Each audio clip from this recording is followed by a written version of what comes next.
Assalamualaikum warahmatullahi wabarakatuh. Selamat pagi anak-anak, bagaimana kabar kalian?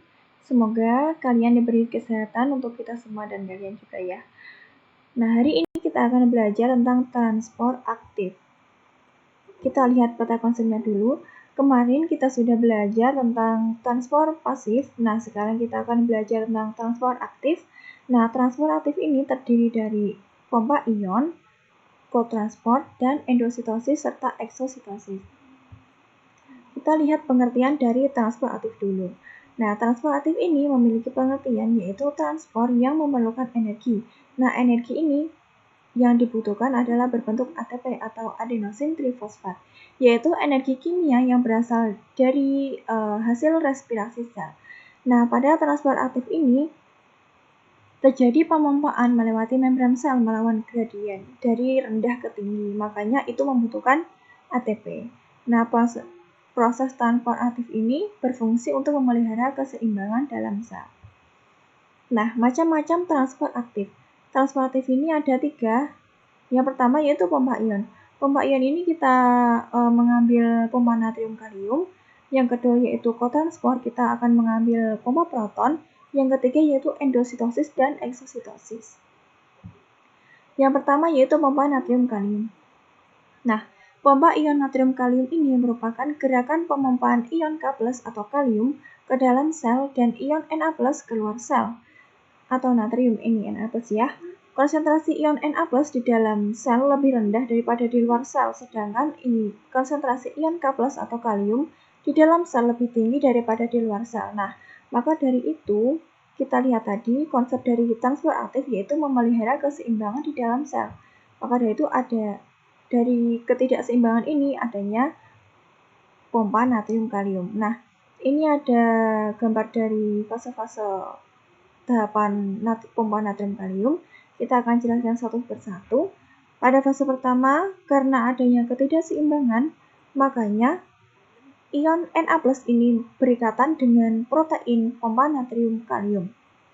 Nah, Na+ pada sitoplasma berikatan dengan protein itu menyebabkan afinitas terhadap Na+ itu meningkat sehingga Na+ bisa menempel. Pada tahap kedua, ini akibat dari Na+ menempel ke protein, akan ada ATP yang mendekat dan melepaskan satu gugus fosfat. Nah, satu gugus fosfat ini berasal dari ATP atau energi. Setelah ATP ini melepaskan satu gugus fosfat, maka akan berubah menjadi ADP. Pada tahap ketiga, yaitu karena ada fosforilisasi atau penempelan gugus fosfat, ini akan menyebabkan protein berubah bentuk. Dari yang terbuka di dalam akan berubah menjadi di luar. Maka dari itu Na+ bisa keluar ke ekstraseluler. Lanjut ke tahap 4. Pada tahap 4 ini bentuk dari protein memiliki afinitas tinggi terhadap ion K+. Maka dari itu ion K+ bisa menempel di protein. Nah, akibat dari K+ ini menempel pada protein, ini akan melepaskan satu gugus fosfat tadi. Nah, lepasnya satu gugus fosfat pada tahap kelima ini menyebabkan protein berubah bentuk lagi seperti semula, yang terbuka menjadi di dalam atau intraselular. Nah, setelah ini ion K+ pada tahap 6 akan melepaskan diri.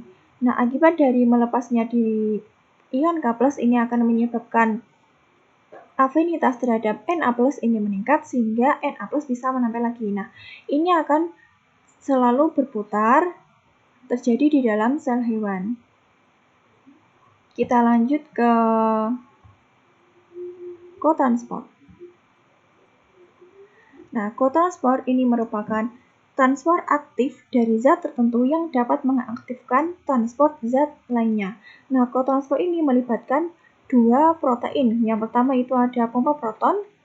Yang kedua ini ada pekotransport atau sukrosa H+ atau protein kotransport. Nah, kita mengambil contoh pompa proton yang akan dipompa yaitu ion H+. Dengan bantuan energi, ion H+ bisa keluar melewati protein pompa proton. Nah, H+ ini akan masuk kembali. Tapi masuknya itu tidak bisa H+ sendirian. Maka dari itu H+ mengajak sukrosa. Nah, karena H+ ini berikatan dengan protein kotransport, akan menyebabkan sukrosa berikatan juga dengan protein kotransport. Maka dari itu, H+ dan sukrosa baru bisa masuk. Ini terjadi pada tumbuhan pada saat fotosintesis. Kita lanjut ke yang ketiga, yaitu endositosis dan eksositosis. Yang pertama yaitu endositosis.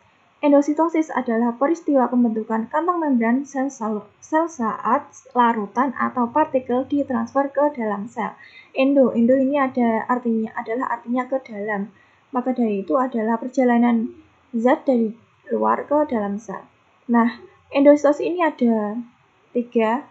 Yang pertama yaitu fagositosis. Fago ini artinya makan. Nah, fagositosis ini partikel yang masuk adalah partikel padat. Pada fagositosis ini melibatkan pseudopod atau kaki semu. Ini terjadi pada sebagai contoh amoeba dan leukosit atau sel darah putih. Nah, zat padat yang mendekat akan menyebabkan pseudopodia memanjang. Nah, ini akan membentuk cekungan sehingga akan membentuk vesikel atau vakuola makan. Nah, vakuola makan ini akan bergerak menuju lisosom untuk dicerna oleh enzim yang berada di lisosom atau enzim hidrolitik. Nah, yang kedua yaitu pinositosis. Pinositosis ini perbedaan dari fagositosis. Apabila fagositosis dari zat padat, nah pinositosis ini zat cair atau cairan. Maka dari itu ini disebut pinositosis. Nah, cairan yang mendekat ini akan menyebabkan adanya cekungan. Nah, ini akan menyebabkan vesikel. Vesikel akan bergerak masuk ke dalam sel, akan pecah di sitoplasma. Nah, yang ketiga itu endositosis yang diperantai reseptor.